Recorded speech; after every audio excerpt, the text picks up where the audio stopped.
What's up, YouTube? It's your boy JP's on the keys, and it's too easy about the video today. I know this is kind of late upload. I apologize, but I figured I needed to get y'all on upload for the weekend at least.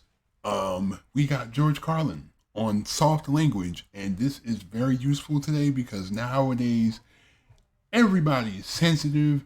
Everybody is so sensitive. Everybody is offended. You can't say, if you say something, you're going to offend some group you probably never heard of. While it is important to consider people's feelings, it is also important to not use those feelings as a justification to infringe on free speech and to try to shape how people think. I understand this. I understand that you have that it is a matter of respect and it is a matter of like being considerate. But if you're infringing on my free rights because I hurt your feelings, bro, no. We have a First Amendment for a reason. Free speech is in America for a reason, even though it's kind of loose, but it's, hey, let's just watch this. That hide the truth. I don't like words that conceal reality. I don't like euphemisms or euphemistic language. And American English is loaded with euphemisms because Americans have a lot of trouble dealing with reality. Americans have trouble facing the truth. So they invent a kind of a soft language to protect themselves from it. And it gets worse with every generation. For some reason, it just keeps getting worse. I'll give you an example of that. There's a condition in combat. Most people know about it. It's when a fighting person's nervous system has been stressed to its absolute peak and maximum, can't take any more input. The nervous system has either snapped or is about to snap. In the First World War, that condition was called shell shock. Simple, honest, direct language. 2 syllables, shell shock. Almost sounds like the guns themselves. That was 70 years ago. Then a whole generation went by, and the Second World War came along, and the very same combat condition was called battle fatigue. 4 syllables now. Takes a little longer to say. Doesn't seem to hurt as much. Fatigue is a nicer word than shock. Shell shock. Battle fatigue. Then we had the war in Korea, 1950. Madison Avenue was riding high by that time, and the very same combat condition was called operational exhaustion. Hey, we're up to 8 syllables now. And the humanity has been squeezed completely out of the phrase. It's totally sterile now. Operational exhaustion. Sounds like something that might happen to your car. Then, of course, came the war in Vietnam, which has only been over for about 16 or 17 years. And thanks to the lies and deceit surrounding that war, I guess it's no surprise that the very same condition was called post-traumatic stress disorder. Still 8 syllables, but we've added a hyphen. And the pain is completely buried under jargon. Post-traumatic stress disorder. I'll bet you if we'd have still been calling it shell shock, some of those Vietnam veterans might have gotten the attention they needed at the time. I'll bet you that. That's what I'm saying, man. Because now you got all these people who just say, you just gotta. Because a lot of these veterans, they come home, and a lot of them still can't find stable jobs. Even though I know in America they have like the USAA thing, where like you can take care of your family. But there's still not enough of a price to pay for risking your life for a country that really is using you as a minion, as a fighting robot. If we're being for real.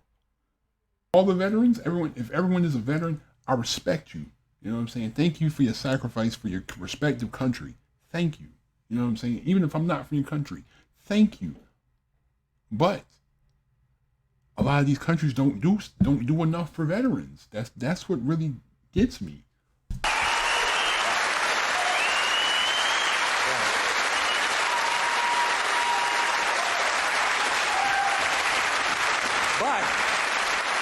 But it didn't happen. And one of the reasons is because we were using that soft language, that language that takes the life out of life. And it is a function of time. It does keep getting worse. Give you another example. Sometime during my life, toilet paper became bathroom tissue.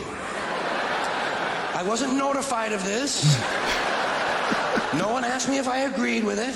It just happened. Toilet paper became bathroom tissue. Sneakers became running shoes. False teeth became dental appliances. Medicine became medication. Information became directory assistance. The dump became the landfill. Car crashes became automobile accidents. Partly cloudy became partly sunny. Motels became motor lodges. House trailers became mobile homes. Used cars became previously owned transportation. Room service became guest room dining. And constipation became occasional irregularity. When I was a little kid, if I got sick, they wanted me to go to the hospital and see the doctor. Now they want me to go to a health maintenance organization or a wellness center to consult a healthcare delivery professional. Poor people used to live in slums. Now the economically disadvantaged occupy substandard housing in the inner cities. Facts. The disadvantaged. The disadvantaged. That's the... I hate that term. The disadvantaged people. It makes it sound even worse. Like, now you know that they're disadvantaged, and then you just kind of throw it in their face. The disadvantaged people. The only like euphemism that I actually support is like when they got rid of the R word, and you know what R word I'm talking about, to describe people with special needs. The R word, they got rid of that word. Like, I hate that word. I legit hate that word. Like, I have a brother with special needs, and I hate that word. Like, I hate that word. I just hate the use of that word. You know what I'm saying? I used to use it when I was younger, but they finally changed it to now it's not the R word. It's mental disability, mentally challenged. Really, special needs is the best. To me, special needs is the best for it. Because even when you say a mental disability, it just highlights that they have a disability. Just say they have special needs. You know what I'm saying? That's very broad. I like that terminology, not the R word or mentally challenged. And they're broke. They're broke. They don't have a negative cash flow position. They're fucking broke. Because a lot of them were fired. You know, fired. Management wanted to curtail redundancies in the human resources area. So many people... No, management. No, that's not fired. They wanted to make some cuts. Wanted to reduce losses.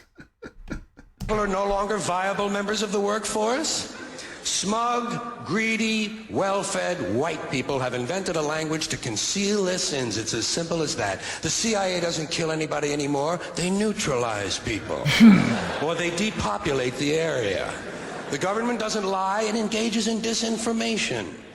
The Pentagon actually measures nuclear radiation in something they call sunshine units. Israeli murderers are called commandos. Arab commandos are called terrorists. Contra killers are called freedom fighters. Well, if crime fighters fight crime and firefighters fight fire, what do freedom fighters fight? They never mention that part of it to us, do they? Never mention that part of it.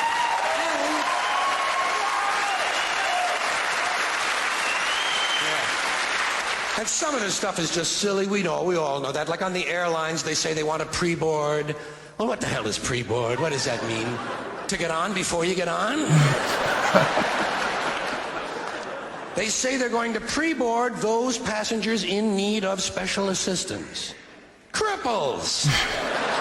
Simple, honest, direct language. There's no shame attached to the word cripple that I can find in any dictionary. No shame attached to it. In fact, it's a word used in Bible translations. Jesus healed the cripples. Doesn't take 7 words to describe that condition. But we don't have any cripples in this country anymore. We have the physically challenged. Is that a grotesque enough evasion for you? How about differently abled? I've heard them called that, differently abled. You can't even call these people handicapped anymore. They'll say, we're not handicapped, we're handy-capable. These poor people have been bullshitted by the system into believing that if you change the name of the condition, somehow you'll change the condition. Well, hey, cousin, doesn't happen. Doesn't happen. We have no more deaf people in this country, hearing impaired. No one's blind anymore, partially sighted or visually impaired. We have no more stupid people. Everybody has a learning disorder. Or he's minimally exceptional. How would you like to be told that about your child? He's minimally exceptional. Oh, thank God for that. I can imagine somebody saying that too. Psychologists actually have started calling ugly people those with severe appearance deficits. Oh my, that's even worse than being called ugly. It's getting so bad that any day now I expect to hear a rape victim referred to as an unwilling sperm recipient.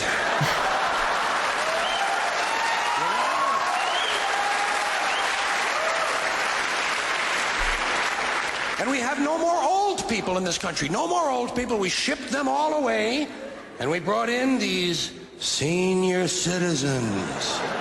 Isn't that a typically American 20th century phrase? Bloodless, lifeless. No pulse in one of them. A senior citizen.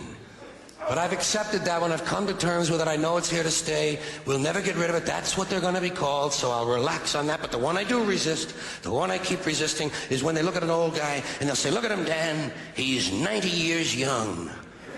Oh, God, I hate that. Imagine the fear of aging that reveals. To not even be able to use the word old to describe someone, to have to use an antonym. And fear of aging is natural, it's universal, isn't it? We all have that. No one wants to get old, no one wants to die, but we do. So we bullshit ourselves. I started bullshitting myself when I got to my 40s. As soon as I was in my 40s, I'd look in the mirror and I'd say, well, I guess I'm getting older. Older sounds a little better than old, doesn't it? Sounds like it might even last a little longer. Right. Oh shit, I'm getting old. And it's okay, because thanks to our fear of death in this country, I won't have to die. I'll pass away.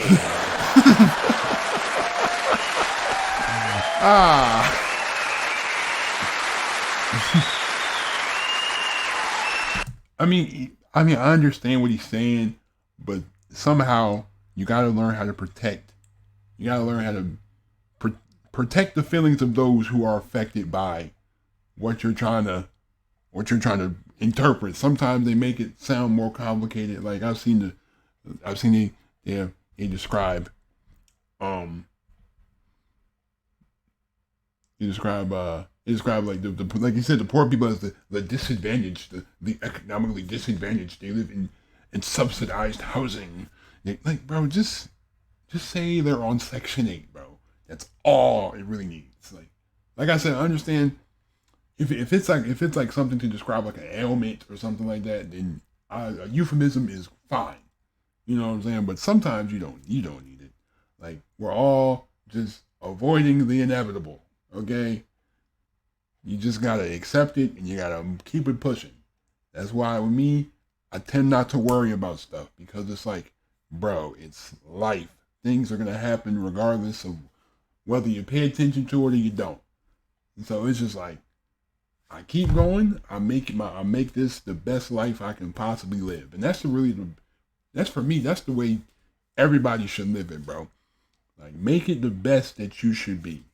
Obviously, we have responsibilities, but I wish that us as people, we would stop worrying so much. We worry so much about stuff, and then things don't get done because of our worry and our fear of something that hasn't happened yet. Like, just do it. If you're scared to do something, do it. Because then 5 years down the line, you're going to be like, oh my God, I should have done it. And now you're going to regret it. And regret is like the worst emotion to have in all of it. Because then you feel like, wow, I should have done it. I had the time. Your mind's going to destroy itself. Or I'll expire like a magazine subscription. If it happens in the hospital, they'll call it a terminal episode. The insurance company will refer to it as negative patient care outcome. And if it's the result of malpractice, they'll say it was a therapeutic misadventure. I'm telling you, some of this language makes me want to vomit. Well, maybe not vomit. Makes me want to engage in an involuntary personal protein spill. Thank you all. But yeah, man, thank you for watching. I mean, you know what I'm saying, man? You gotta. It's even worse now. You know what I'm saying? Drop some examples in the comments, because I know it's something that I'm not getting, but definitely drop some, because it's a lot of just like it's a lot of it. It's a lot of euphemisms out here that are just really common, that sometimes that are just like kind of but then some are useful, some are not though. But definitely list some in the comment section, because I want to see what y'all think. But thank you again for watching. Please leave a like if you enjoyed. Hit that subscribe button if you're new to the channel. Also, don't forget to turn on my post notifications so you don't miss an upload. Check out my gaming channel. Thank you. Please be safe. Have a great day. I'm out. Peace.